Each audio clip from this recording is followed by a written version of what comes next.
morning, everyone. I have to give the thumbs up to make sure we're being recorded. So in case you wondered what I was doing, I was given that instruction. So I do as I'm told sometimes. Sometimes. Right. So welcome to the Unitarian Universalist Fellowship of Pottstown. My name is Sally Martin. I'm a member here. I'm an old Unitarian in all senses of the word. My father was Unitarian, so I guess I've been understanding and been involved with Unitarianism for a long time. So it's a delight to be here today and welcome everybody. We come to this time and this place to rediscover the wondrous gifts of free religious community, to renew our faith in the holiness, goodness, and beauty of life, to reaffirm the way of the open mind and the full heart, to rekindle the flame and the memory of hope, and to reclaim the vision of an earth made fair with all her people one. This is by David C. Paul. So I'd like to just invite any announcements for today, if we have any. If you'd like to come up to the microphone.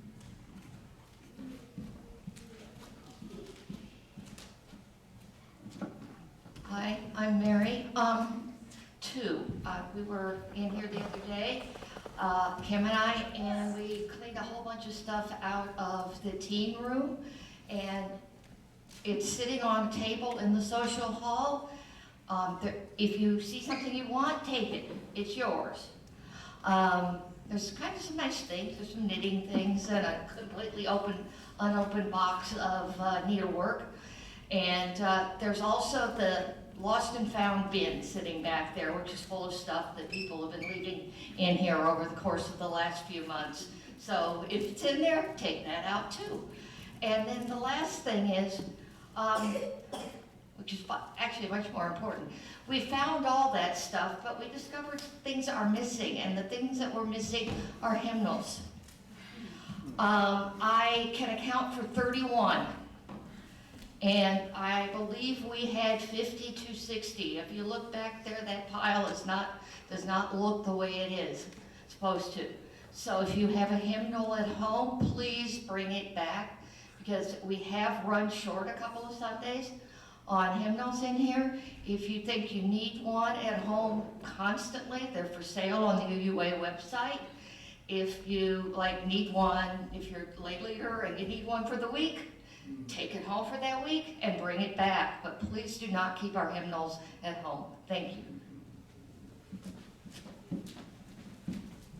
Hello, my name is Monica. I'm part of the membership committee, and we are offering a UU 101 class.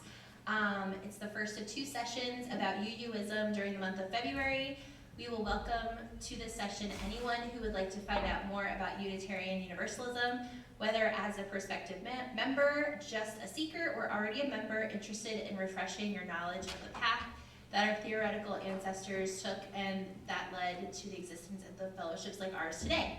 The session is based on and inspired by the UU 101 class created for us by Reverend Carrie Muller and Reverend Dave Hunter, who were our most recent ministers and who retired in 2022. The program will be about an hour long and held on a Sunday, starting shortly after coffee hour begins. This will give us a chance to grab coffee or tea and snack to bring with us to the meeting. If you would like to join us, please contact the committee via email, membershipservices@uupottstown.org, with your name, contact information, and a list of any Sundays in February when you can attend. Or you can give that information to Kay Price, myself, Linda Palais, or Miranda Van Horn. And we also have new buttons that have membership on them, so you can find us. Thank you. Oh, I have one more announcement. We're also starting a women's group, and if you're interested in joining, just let me, Sue, or Kim know if you'd like to join. And I have a couple questions just to kind of figure out times and things like that. So if you're interested, let me know. Thanks, bye.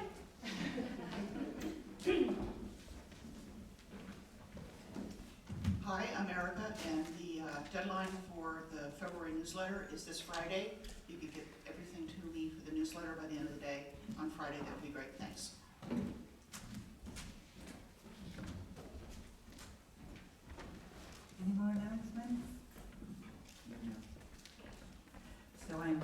to put your phones in worship mode if you haven't already. I know I had to do it for me. So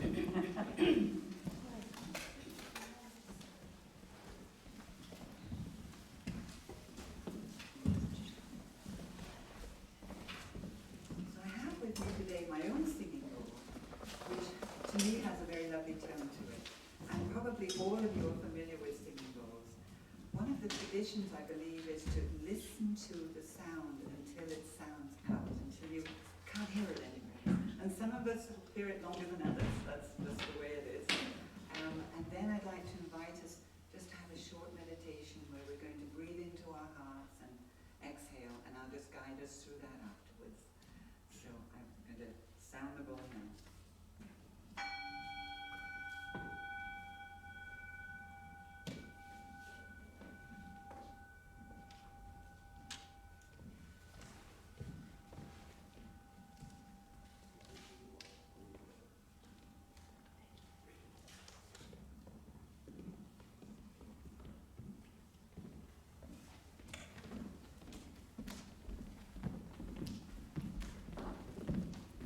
I think I can't hear it anymore.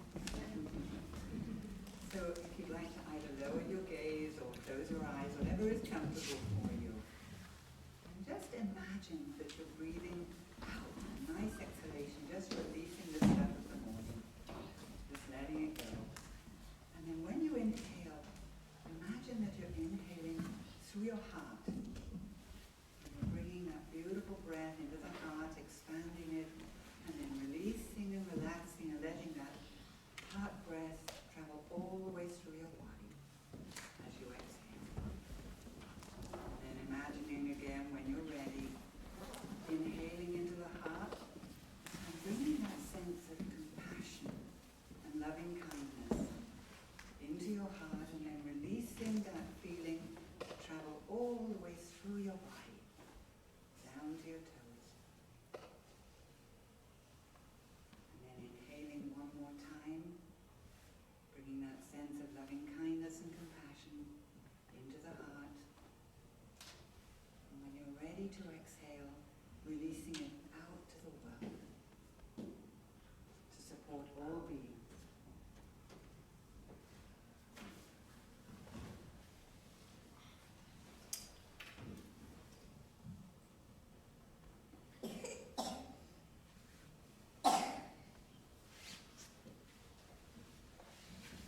So now I'd like to invite us to light the chalice. Mary, if you would mind coming up to do that. May the light that we now kindle inspire us to use our powers to heal and not to harm, to help and not to hinder, to bless and not to curse, to serve you, Spirit of freedom. Thank you. So now I'd like to invite us to stand as you are able to sing hymn number 346. Come sing a song with me in the great hymn. Thank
invite the children to come up. We have a little story, and I think I need a microphone right here. And if you want to get grab a rope. This floor is cold to sit on, isn't it?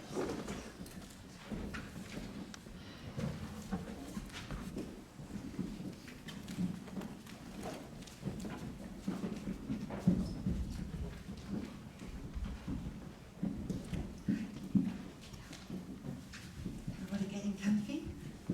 This is Miss Betsy Chapman, who is playing the harp today. Thank you. Yeah. If you want to come see it later, you can come visit the harp, okay? Thanks. Sounds like a good idea to me. You like the what? Isn't it cool? Yeah, Yeah. you're right. It can help. So, some of you I know came to the Labyrinth Walk a few weeks ago when we did one. And we read a story then that I really liked and you seemed to quite like. So I thought I'd like to read it to you again because it's got some really sweet little messages in it that I thought you might enjoy. And some of you may not even know what a labyrinth is, right? Or do you all know what a labyrinth is? You know what a labyrinth is. I know you two know what a labyrinth is, right? So here, let me just hold this up. This is my wooden labyrinth, and it's called a finger labyrinth. So this is one you could use your finger to trace, whereas the one that we had on the floor, you know, was one we could walk on. So we can either do it with our fingers or we can walk. So this is what a labyrinth looks like. And so the little story I'm going to read you about is about a labyrinth that may be like this one, because there are a lot of different kinds of labyrinths, or it may be, you know, a different kind. Yes? I'm sorry. That's right, it has everything to do with the ladybug, yeah. Let me just put this down. You've got a good memory.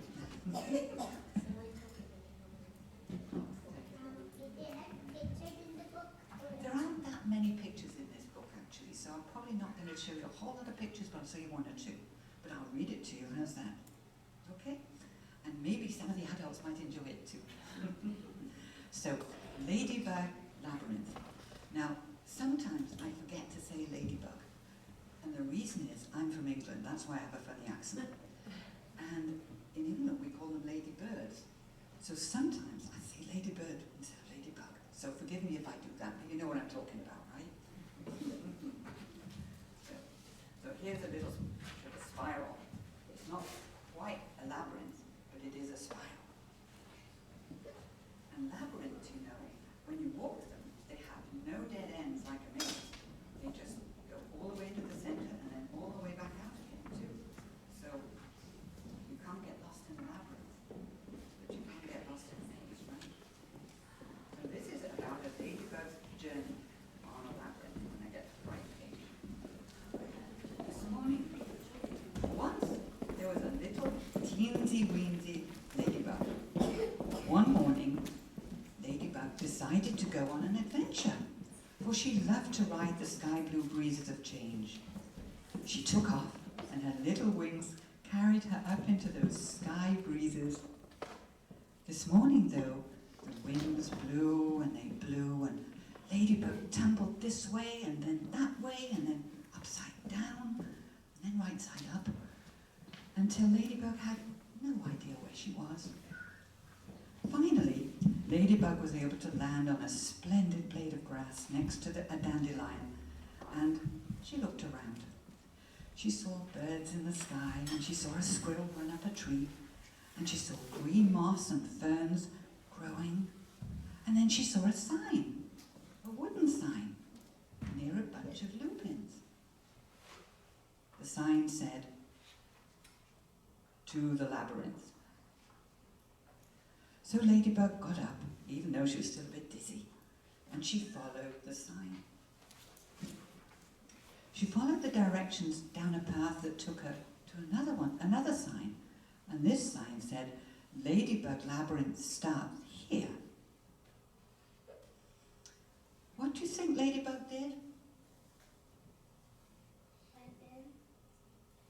No, that's right.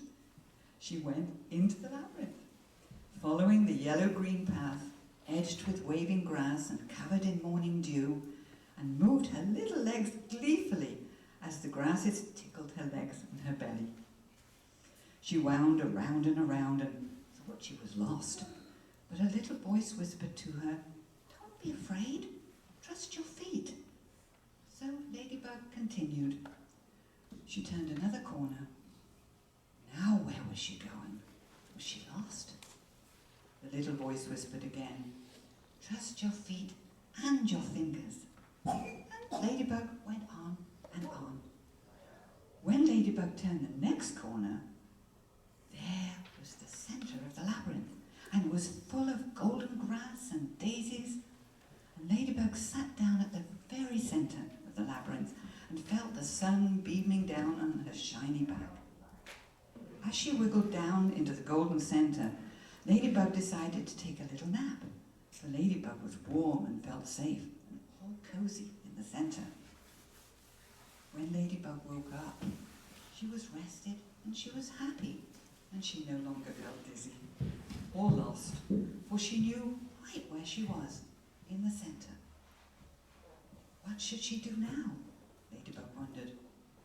Follow the path back home and take this safe and cozy feeling with you, the little voice whispered. Ladybug asked, "Who are you, little voice?" "I am in your heart," the little voice said, "and I will always be with you, especially when you take the time to slow down and listen."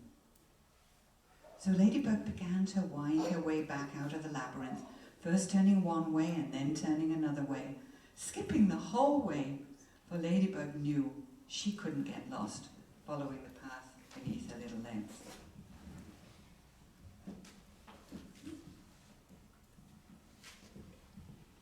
When Ladybug emerged from the labyrinth, she turned around and she blew a kiss to the waving green grass. "Goodbye, labyrinth," Ladybug called. "I'll come and play again soon." And with that, Ladybug unfurled her little wings and took off again into the sky blue breezes, with her heart singing all the way home. And you know, I have a little secret Ladybug right here. Oh, on my sweater, can you see it? Tiny little Ladybug by the dandelion. So maybe, could be the one visiting me for a little bit. I don't know. Anyway, today we adults are going to be hearing Betsy talk a lot about vibration and acoustics with the harp and how healing that music can be and how good it makes you feel. But you know, you also have something inside of you that you can use that you can help to make you feel good. Anybody idea what that might be? Okay, it's your own voice.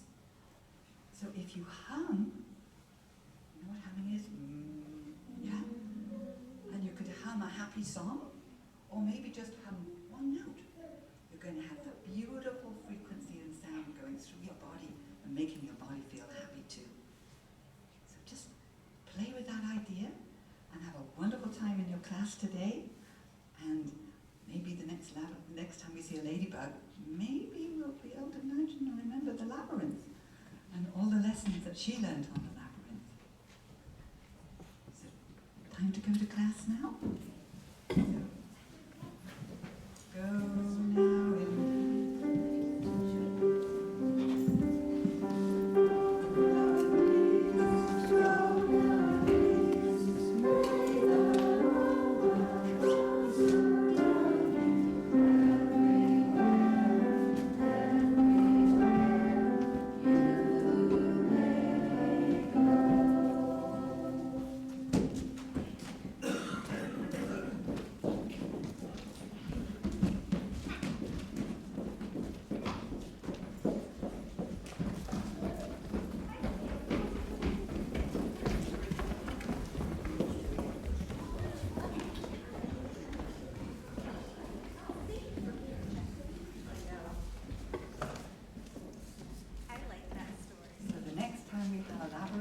Here, all very much invited. And maybe you'll have the same experience as the ladybug. Have fun with it. So Betsy is going to join me now in a reading, and then we'll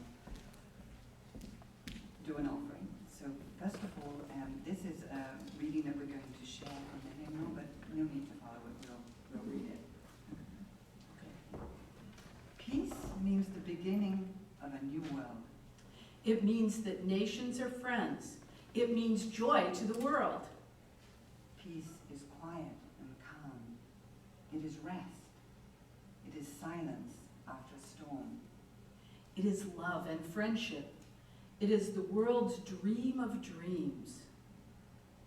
Peace brings comfort and happiness. It brings bread to the hungry. It brings prosperity to the nation. It means the strong respect the weak. The great respect the small. The many respect the few. It is like spring after winter.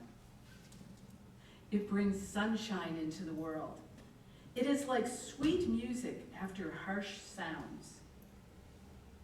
And this was written or adapted by the pupils of the Lincoln School. Just FYI. So now we're going to do an offering. And just need to get, well, I have that. So Betsy will play her beautiful soothing music as we do the offering. And John, thank you for passing out the baskets. And I invite you all to let this offering sustain and strengthen this place, which is so special to many of us. A community of memory and hope for which we are now the keepers of the dream. And those were words by Braddock L. Lovely. Thank you for your generosity.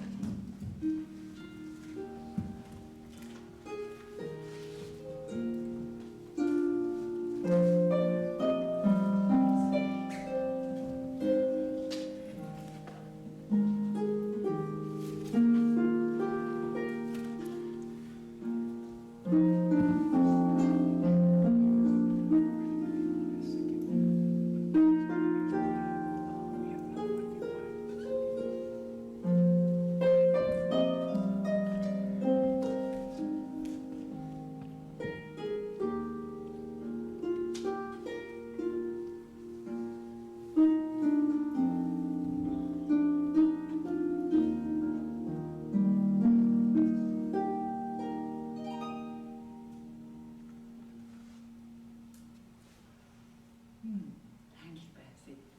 Beautiful. So now it's time for us to hear from Betsy Chapman. But first of all, before I read you her bio, I want to say a few words of myself. Betsy and I go back quite a long way. A number of years, Betsy, right?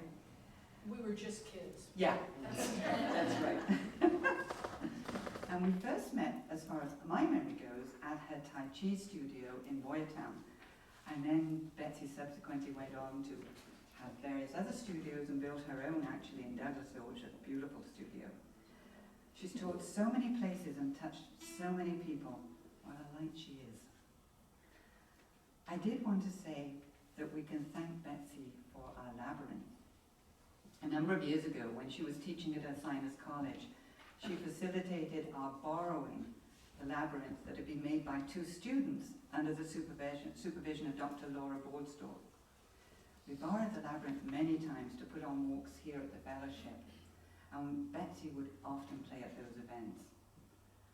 When Laura retired, she consulted with Betsy and she offered the labyrinth to us for us to keep and to use whenever we wanted to. So, biggest thank you to you, Betsy. I know that I will always be grateful. I can't see you because the podium's a little high. I can hear you. I gotcha. So now I'll read Betsy's bio. Betsy has been playing her harp since 1988 and has studied with local teachers as well as at a conservatory in France where she was living and working in the early 90s. She became interested in harp therapy when it was first introduced in the mid-90s and studied through the Harp for Healing course graduating in 2006.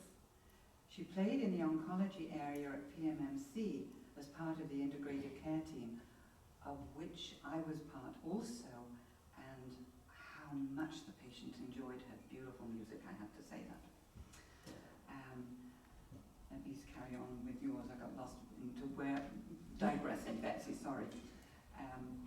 played in the oncology unit and continued working for Caring Hospice in the Upper Montgomery and Lower Berks County areas. She studied Vibro-Acoustic Harp Therapy with the founder, SaraJane Williams, in Macungie, and was in the second graduating class. Now retired from full-time work, Betsy divides her time between playing the harp and teaching Tai Chi and volunteering at the Steel River Playhouse in Pottstown, currently in 2 productions, I understand, Betsy. And she even occasionally gets to spend time with her husband, John, and their cat. One other thing, she is also on the National Standards Board for Therapeutic Musicians. So welcome, dear Betsy. Thank you.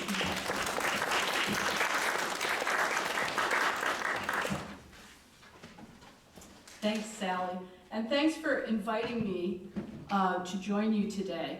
I forgot to print my notes for my talk in large print.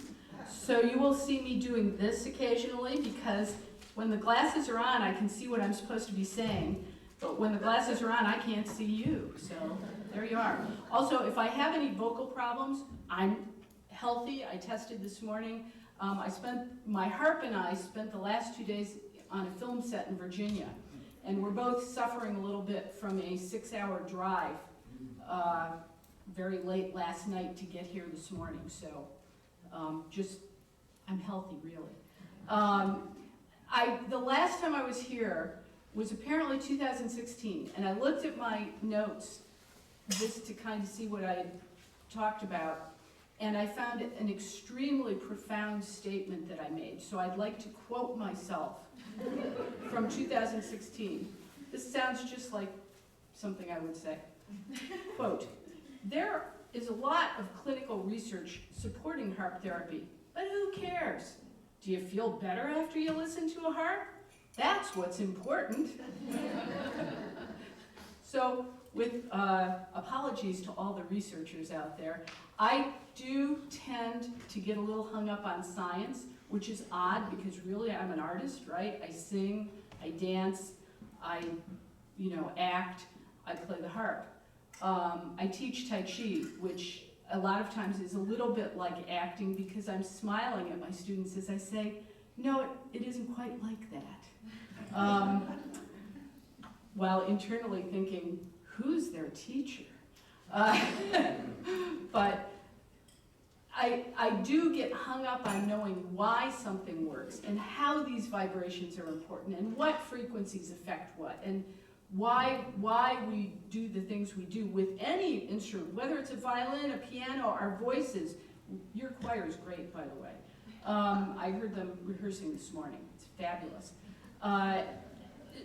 And so I got into music therapy because I'd been a musician since I was 5. I started on piano, I played flute, I played guitar, I did all that stuff.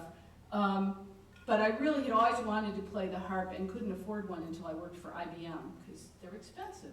And I got interested in clinical music because we kind of intuitively know that we use music for various purposes in our life, right?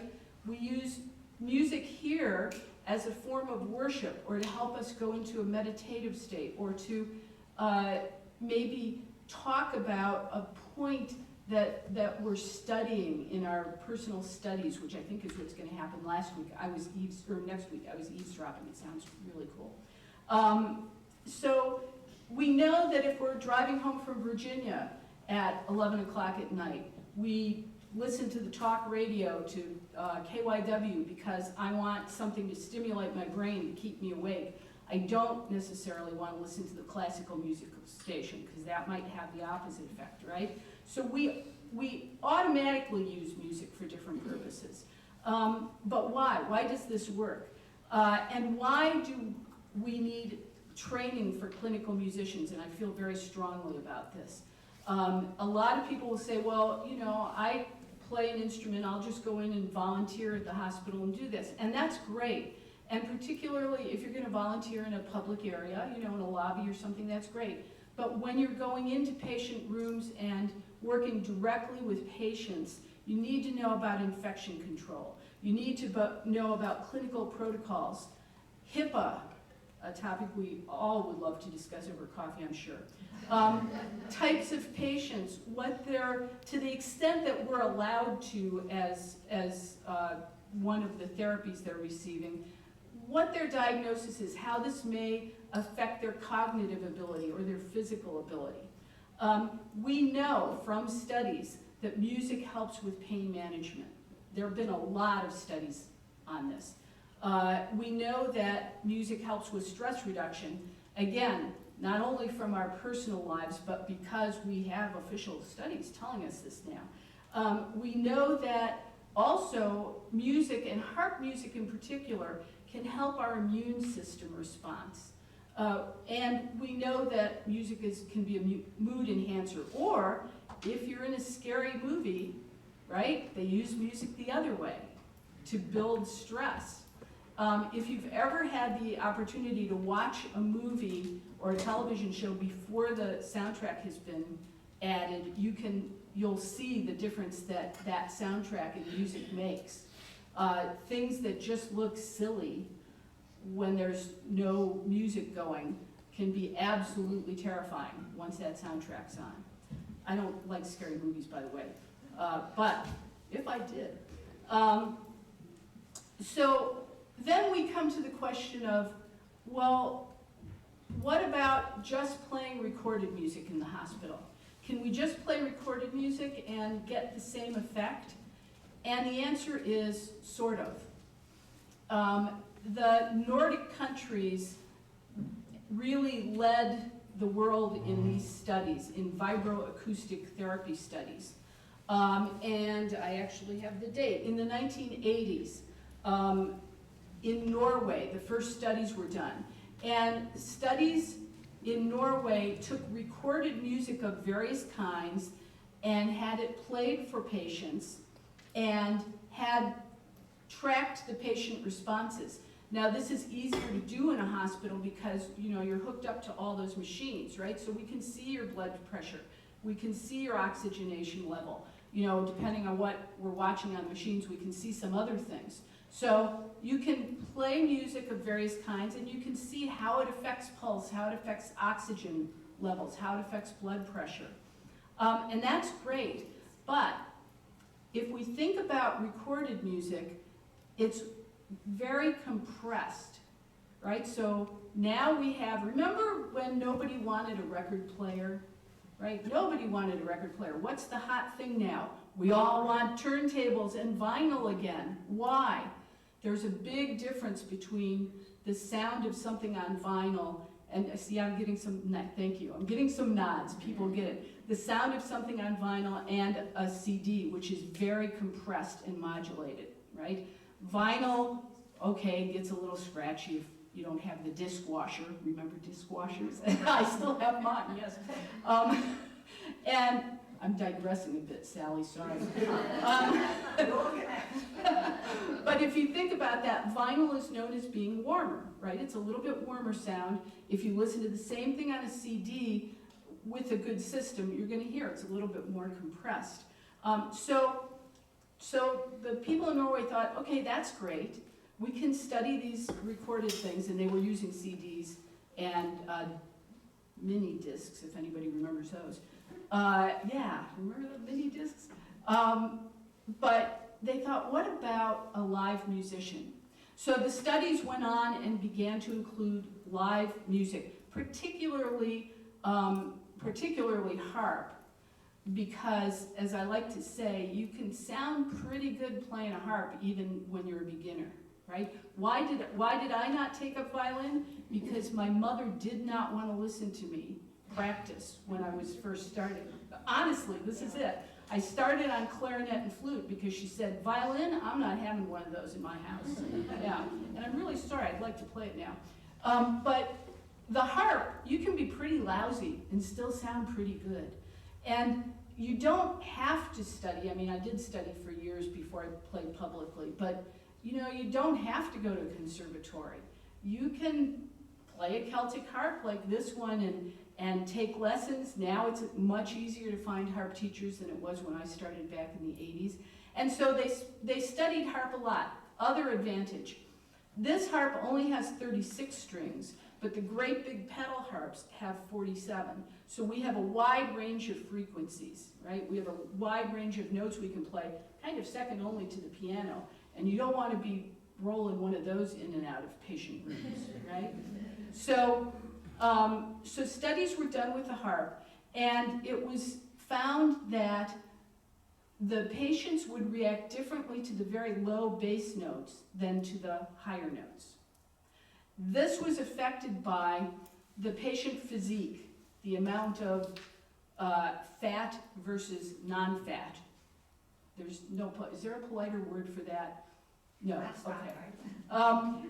The amount of water or fluid, was the patient hydrated or not hydrated? Big difference. Think about how you even feel in normal life when you get dehydrated, right? And also athletic physique versus, I'll call it couch potato physique. Muscles, the frequencies transmit differently through the body depending on your physical makeup.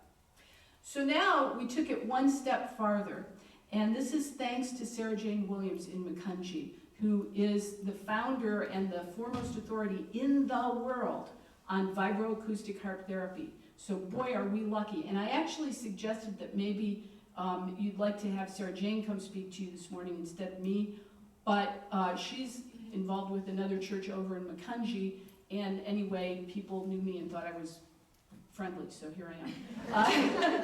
But really, if you ever get a chance to talk to SaraJane, she's fantastic.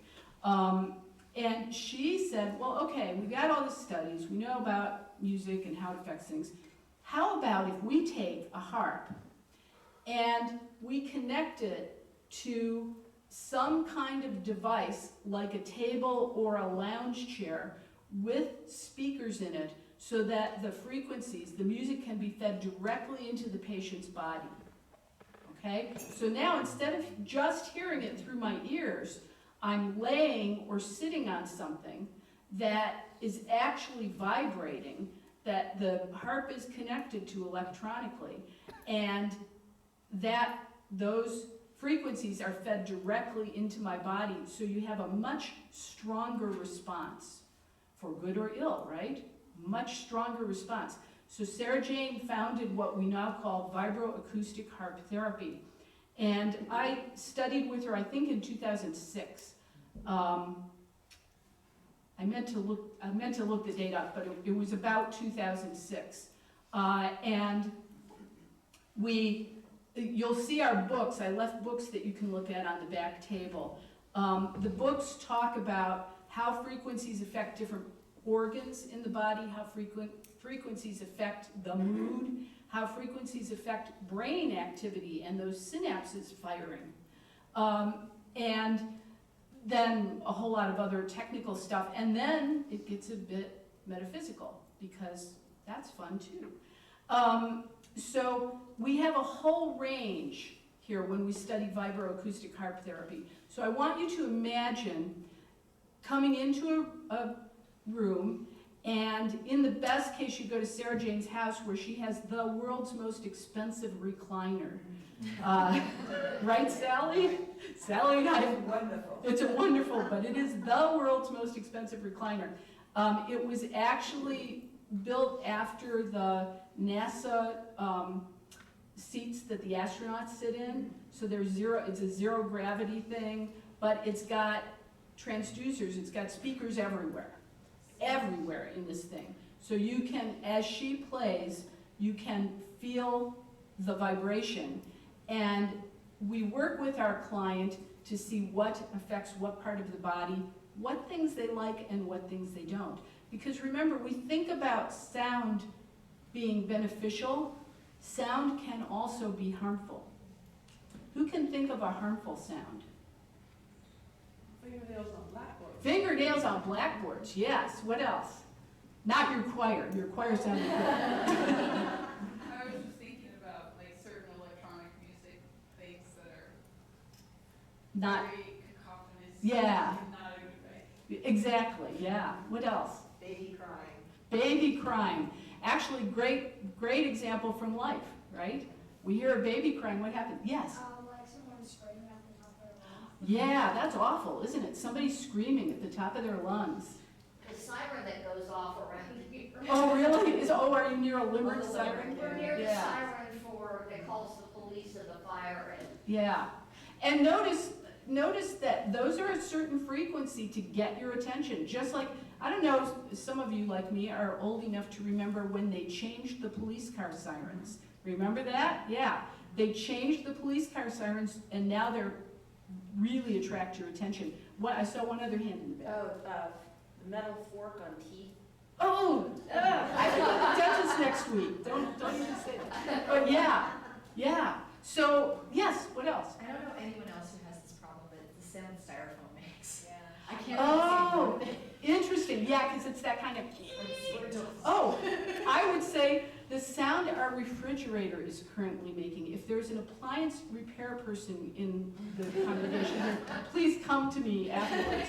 It sounds just like my cat about to, well, never mind. But it started last week and I think it may be time to go shopping. So we think of sound as being good, but it isn't necessarily good. I also would talk about sonar, right? We've had studies on sonar and off the coast of California, I think mainly, and how that affects the marine life. So lots of different ways to work with sound and to make it work for our good. So I'd like to give you an example, and I'm wondering, if I go down to the harp, can they hear me on the recording, or should I take the other microphone? No, they'll be able to hear you. They'll be able to hear me? Okay. So I won't say anything bad about the people watching the recording. Hi. In fact, I do have to say hello to CJ, who couldn't be here this morning, but will be watching this, I think, later. Okay, so when you go, do we want to move this one? Yeah, I was thinking. I'm more worried about just hearing me talk, because who would want to miss that?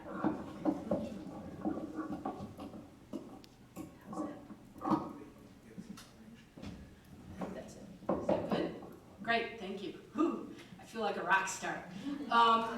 So when you first come in for a vibro-acoustic harp therapy session, again, imagine you're either laying flat on like a massage table with speakers in it, or you're in SaraJane's astoundingly expensive but wonderful recliner. And the very first thing we'll do is work our way up the harp. Where do you feel that? How does it feel? Okay? So we start, and it's a slow process. We go note by note, and we'll end up here.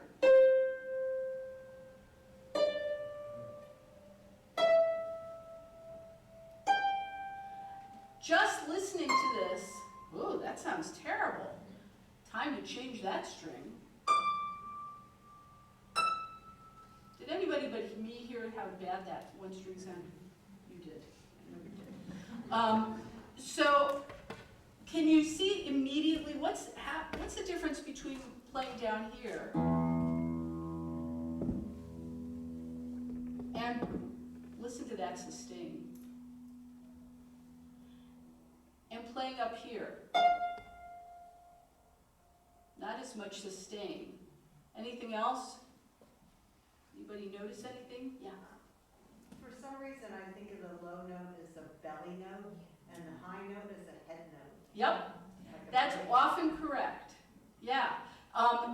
In fact, when I play the harp is touching me. And so I'm, this isn't all altruistic. I'm getting some therapy here too, because the vibrations from this harp are going into my body as well. And yes, when I play down here, I can feel it more down here, and typically that's the case. Children are often different, okay? Their bodies are different, right? When I play up here, somewhere around the middle C and up octave, it comes into here, okay? And then way up here, ooh, that's here. Yeah, it's your head voice and singing, right? Yeah. Okay, well, it's not mine. I don't go that high. But, okay, so Yeah, does it feel, do you feel it up above your head? Yeah, you'll feel that too, okay? So that's the very first thing we'll do in a vibro-acoustic harp therapy session. And then, based on what our client wants or needs, and based on their reactions to the notes, we will improvise music. So in the best case, a vibro-acoustic harp therapy session is completely improvised. I thought I would give you three. How am I doing? Oh dear, I'm going too long, I'm sorry. Okay, we'll get through this quickly. You're okay? Okay, I'm sorry. I get excited because I love this stuff. So here's where I might start in a session, and this is going to be completely improv. Cross your fingers.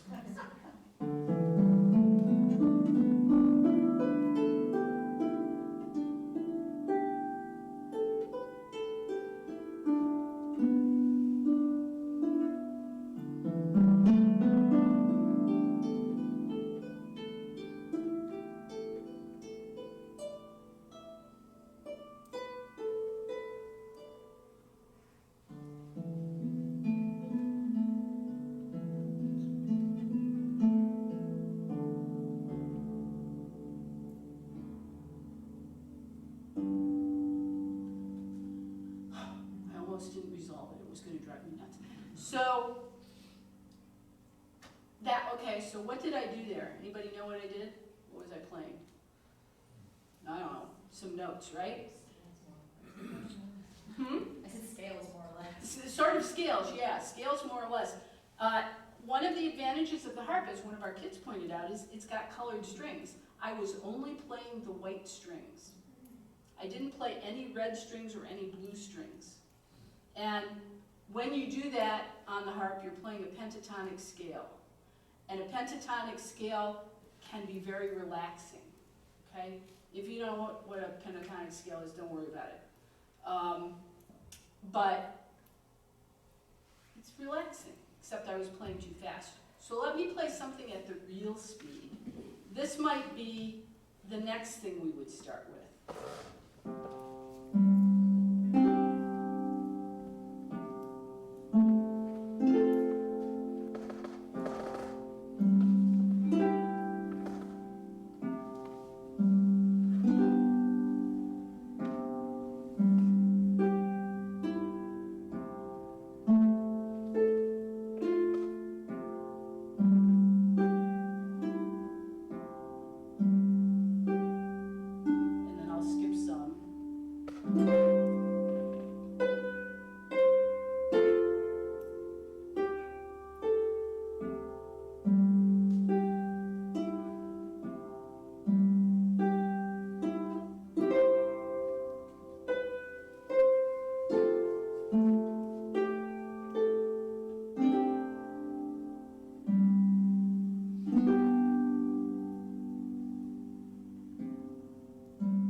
So, what did you notice about that?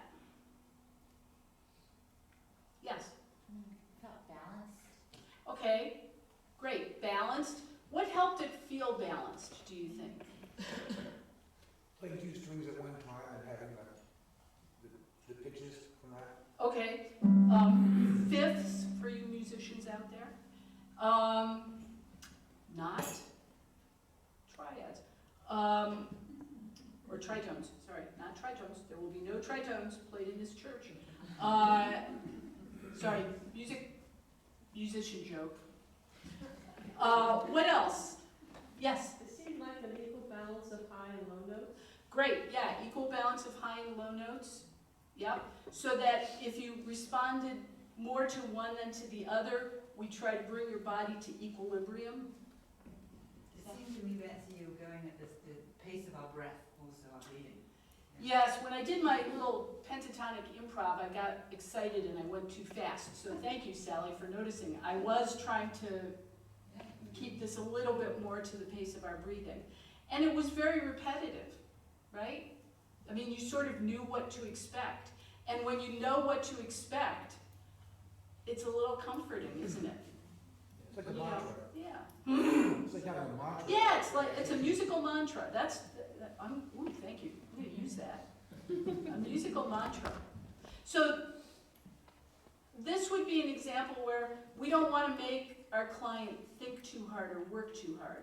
We just want them to be present in the moment, feel the vibration coming through the whatever recliner or massage table.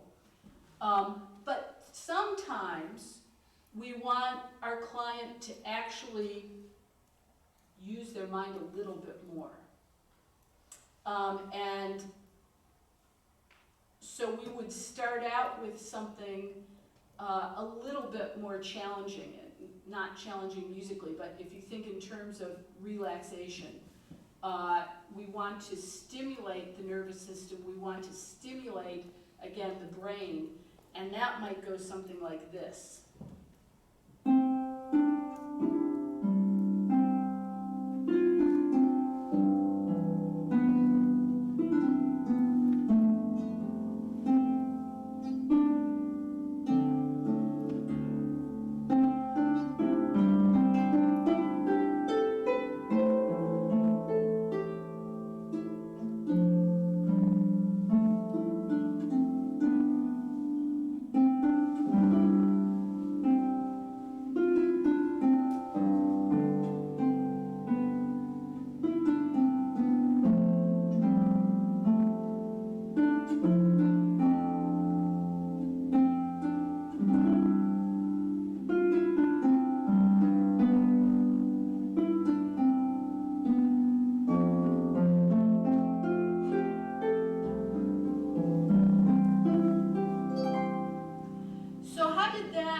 How is that different from the other one?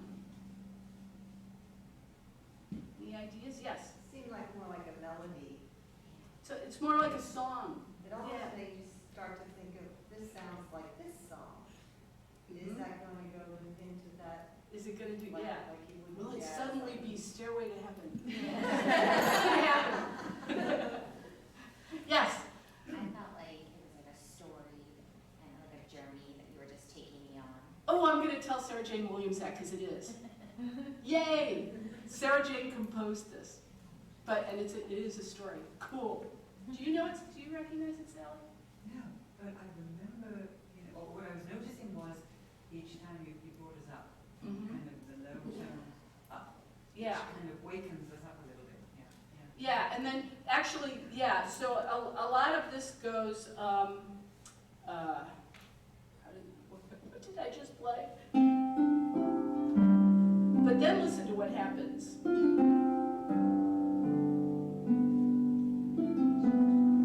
So we're coming up, and then we have some pretty fast stuff going down, and then every so often I roll a chord in the wrong direction. This used to drive my old harp teacher nuts. Because you always hear harp going. You don't often hear it, unless it's the end of something, maybe. It's a very Celtic thing to do. I'm Scottish, I can't help it. What else? Anything else? Yes. Yeah.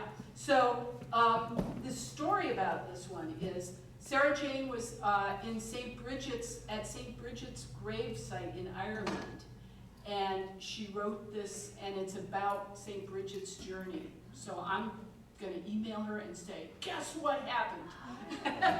Yeah. So, excuse me, sorry.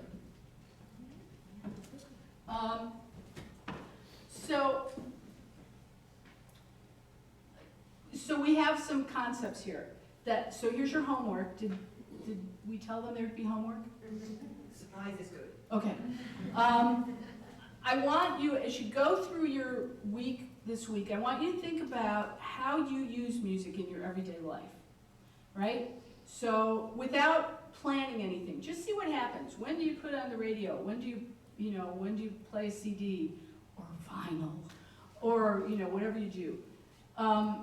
Think about how you use it. And then I want you to think, then you're going to wake up someday and it's going to be a really stressful day maybe. And I want you to think about, what music do I have that can help put me in the right mood for this day? Maybe this is not the day to listen to KYW on my way to work, right? Maybe this is the day to do something different. So your homework is to just kind of pay attention to how you use music naturally, and then see if you can begin to think about programming music into your life to help you enjoy your day more, get through the day more. And then I want you to think about, imagine if you had that really happy piece of music or that really meditative piece of music, whatever you need, and you were able to lay down and have somebody playing that live and have those vibrations fed directly into your body. Think about how that would help for pain management particularly, how that would help for your relaxing your mental processes, right? And know that it is possible in Makunji. Full disclosure, I no longer practice vibro-acoustic harp therapy because post-pandemic. I chose not to continue, okay? Maybe I'll come back to it, but I'm very picky about my space and all that stuff. But I don't want to go there because that's a downer. The other thing I would mention about vibro-acoustic harp therapy is there is a high cost of entry. The setup is expensive because you've got to buy the world's most expensive recliner, or even the massage table with the built-in speakers is expensive, or you have to be really smart and be able to build it yourself. And so it's not an easy thing to get started in, and I truly believe that's the only reason we don't see more of it. It's also not very portable because speakers are heavy, right? All that electronic equipment is heavy. So there are some barriers to entry, but if you have the opportunity to go to Makunji and work with SaraJane, Sally and I highly recommend it. It's a mountaintop experience. Oh yes, and you would never invite me back if you didn't want me to end with something about the Lord of the Rings, because I'm incapable of giving any presentation on any topic without bringing in the Lord of the Rings.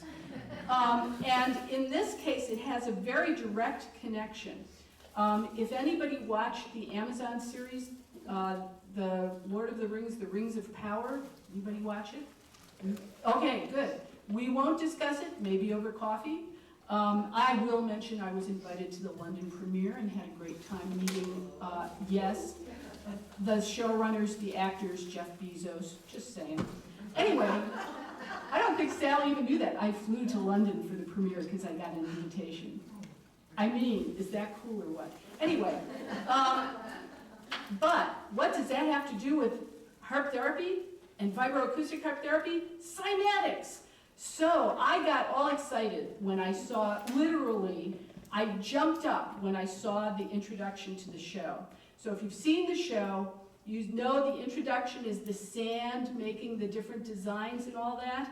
That is cymatics. It's so exciting. And I have a book in the back. So there's a Chladni plate, there's a metal plate that you put sand on, and they originally used violin bows, and that every frequency makes a specific design. And so at the beginning of this Amazon series, they used cymatics and sand of various sizes and pebbles and musical frequencies and made the designs and filmed them, and that is the introduction to the show. It is the coolest, yes, it's so cool. I got so excited.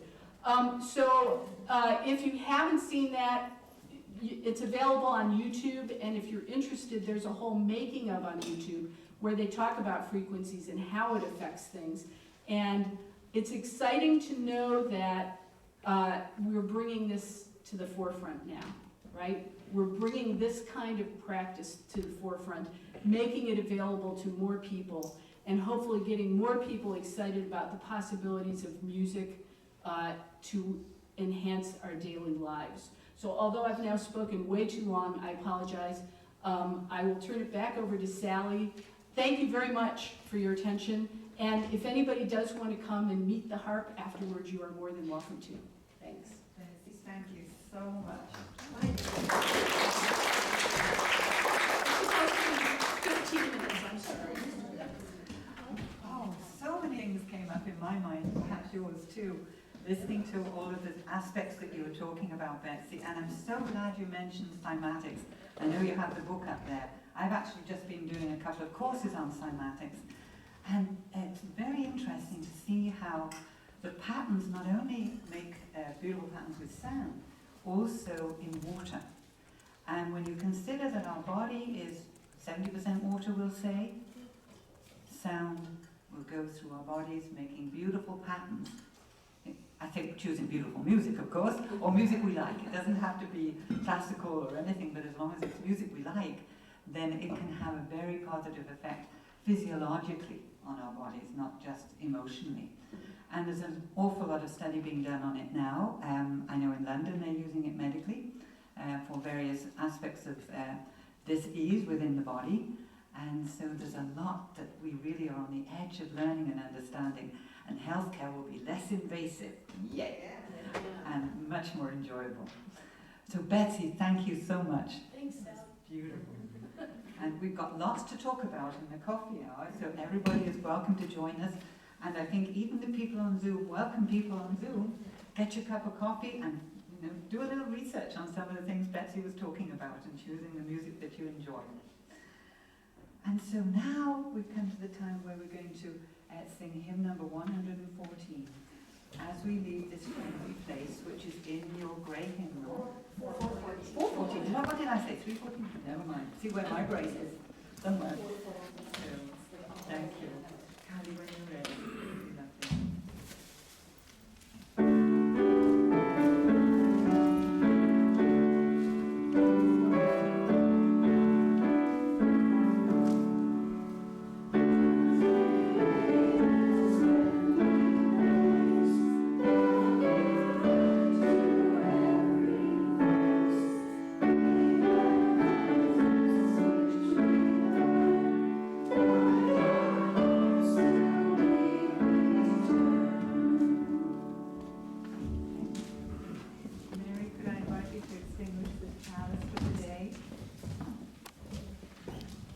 We extinguish this flame, but not the light of truth, the warmth of community, or the fire of commitment.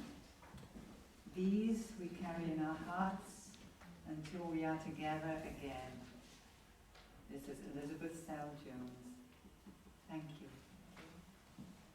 And now we're going to end the recording, and we're going to go into our time of the joys and concerns.